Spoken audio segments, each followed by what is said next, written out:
Hello, class 12th physics term 1 MCQ question part 5. So continuing from previous video, an infinitely long linear charge of positive linear charge density 8.8 into 10 to the power minus 3 coulomb per centimeter extends along y-axis. Electric field intensity at 5 centimeter 0 0 is means x axis पे 5 centimetre distance पे. तो ये रहे option.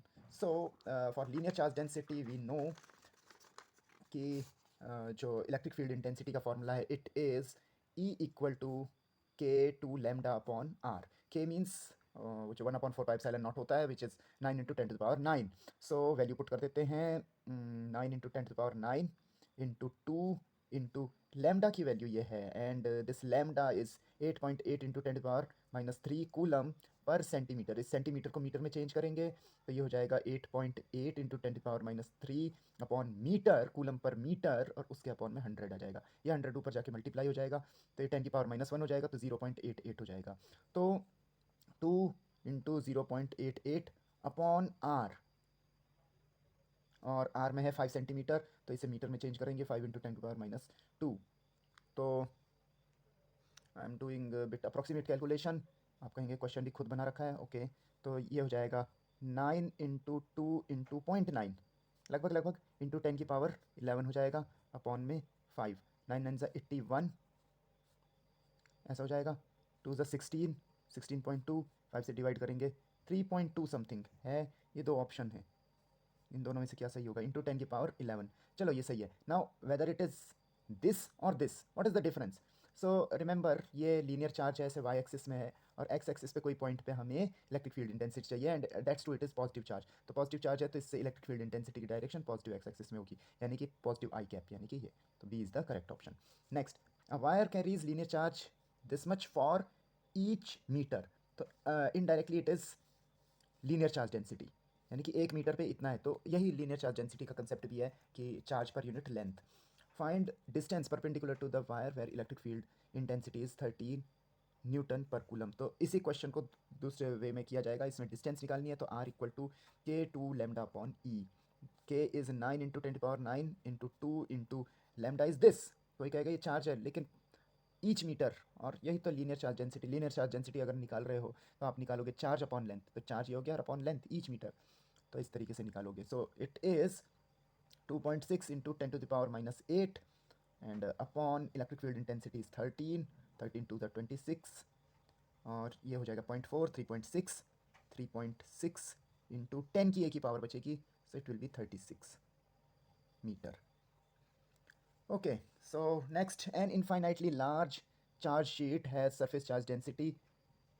Oh, sorry, surface charge density unit denominator में centimetre square होना चाहिए. Find ratio of electric field intensities at 5 metre and 10 metre. Well students, not need to do any calculation here. Question का nature समझिए. Infinitely large charge sheet की बात हो रही है और उसकी इलेक्ट्रिक फील्ड इंटेंसिटी 5 मीटर पे और 10 मीटर पे. इनका रेशियो चाहिए हमें. उससे पहले जो सरफेस चार्ज की वजह से इलेक्ट्रिक फील्ड इंटेंसिटी होती है उसका फॉर्मूला देख लेते हैं. Sigma upon 2 epsilon naught which is independent of r distance.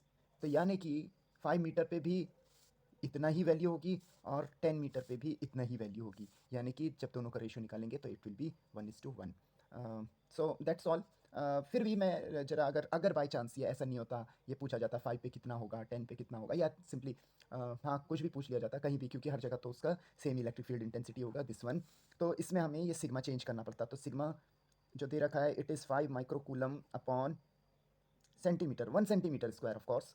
तो माइक्रो को चेंज करेंगे so it will be 10⁻⁻6 coulomb और नीचे सेंटीमीटर स्क्वायर को मीटर स्क्वायर में चेंज करेंगे तो 1 metre square upon 100 into 100 that is 10⁻⁻4. अब ये ऊपर चला जाएगा so it will be 5 into 10⁻10 coulomb per metre square. तो इस टाइप से इसे करते हैं. यहाँ ज़रूरत नहीं पड़ी बट ज़रूरत पड़ सकती है तो ऐसे करके इसे एडजस्ट कर सकते हैं. Next, a large charge sheet produces electric field intensity this surface charge density is. That's all. एक चीज़ दे रखी है एक चीज़ पूछ रखी है क्योंकि होता ही ऐसा है. E equal to sigma upon 2 epsilon naught. That's all. और surface charge density means sigma चाहिए. सिग्मा इक्वल टू पहले देख लीजिए यूनिट सबकी सही है तो नो नीड टू वरी. कई बार ऐसे भी होता है कि एक जैसी वैल्यू के आंसर होते हैं एंड उनमें आपको एक जैसी वैल्यू के आंसर होते हैं उनमें, लेकिन यूनिट का फ़र्क होता है। तो there is nothing more to talk about. 2 into 8.85, 8.85 into 10⁻12 into 4.43 into 10⁻6। अब सिंपल मल्टीप्लिकेशन है, so you can do it. I am not doing this. And this one, okay, electric field intensity between two oppositely charge sheet planes parallel to each other, यहाँ दिखा रखा है, these are sheets.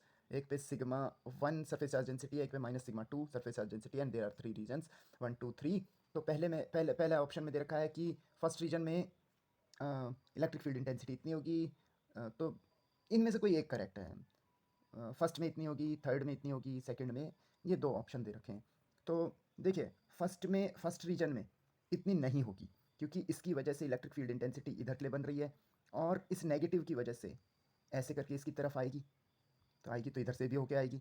तो यानी कि यहाँ पे दो दो इलेक्ट्रिक फील्ड इंटेंसिटी है, 1 की वजह से भी और 2 की वजह से भी, एक की वजह से जाने वाली, एक की वजह से आने वाली। तो ये सिंगल सिंगल तो नहीं होगा।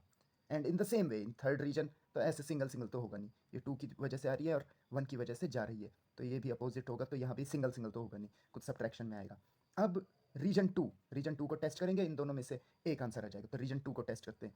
तो सिग्मा 1 की वजह से इधर के लिए जाएगा और सिग्मा 2 की वजह से इधर के लिए जाएगा, तो दोनों आपस में ऐड हो जाएंगे, तो यहाँ दोनों ऐड हो रहे हैं, so that's why option D.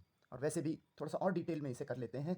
तो पहली शीट के लिए मिडिल रीजन में रिमेंबर, मिडिल रीजन में क्या होगा कि जो ई निकालेंगे सेकंड रीजन में, that will be E1 plus E2। कई बच्चे सोचते हैं ये माइनस अपीयर होगा, नहीं, दिस माइनस, ये जो सरफेस चार्ज डेंसिटी का पॉजिटिव नेगेटिव है, ये इस फॉर्मूले में अपीयर नहीं होता है, ये वेक्टर क्वांटिटी की वैल्यूज़ हैं, तो इसमें वेक्टर फॉर्म में ये ऐड सब्ट्रैक्ट होगी। तो देखिए, पहले वाली की वजह से इधर के लिए जा रहा है, और दूसरा नेगेटिव होने की वजह से वो इधर के लिए आ रहा है, दोनों की डायरेक्शन एक ही है, क्योंकि दोनों की डायरेक्शन एक है, इसलिए दोनों के दोनों ऐड होंगे, रिमेंबर दैट। अगर बाई चांस फर्स्ट रीजन में पूछते, यहाँ है नहीं वो ऑप्शन, लेकिन अगर फर्स्ट रीजन में पूछते तो इस एक से दूसरे को घटा देंगे, sigma 1 up minus sigma 2 upon 2 epsilon not, और 1 को मैंने डोमिनेटिंग माना है टूवर्ड लेफ्ट, और इन द सेम वे E3 जो होगा, अगर इसे मैं डोमिनेटिंग मानूँ, किसी भी एक को मान सकते हैं, कोई फ़र्क नहीं पड़ता ऐसा, तो यहाँ पे भी हम लिख सकते हैं E1 minus E2 he upon 2 epsilon not. और देखो, इसमें सिग्मा 1 की वैल्यू किधर जाएगी, आई मीन टूवर्ड लेफ्ट जाएगी, टूवर्ड राइट जाएगी, सॉरी, टूवर्ड राइट जाएगी, और ये लेफ्ट जाएगा, तो दोनों को सब्ट्रैक्ट करके मान के चल रहा हूँ मैं कि सिग्मा 1 मैग्नीट्यूड वाइज ज़्यादा है, तो इस साइड में राइट आ जाएगा।